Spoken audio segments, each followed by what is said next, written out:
スマホは、スマートフォンが省略されて作られた略語です。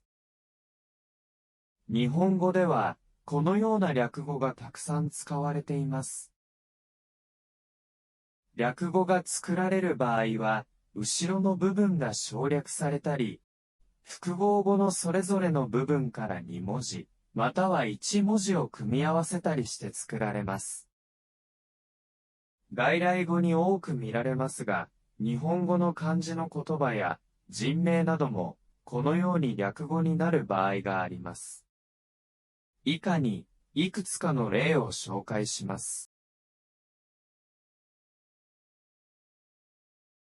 スマホは、スマートフォンが省略されて作られた略語です。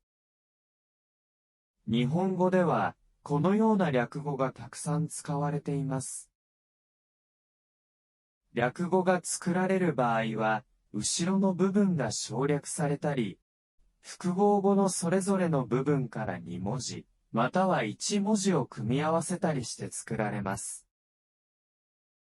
外来語に多く見られますが、日本語の漢字の言葉や人名なども、このように略語になる場合があります。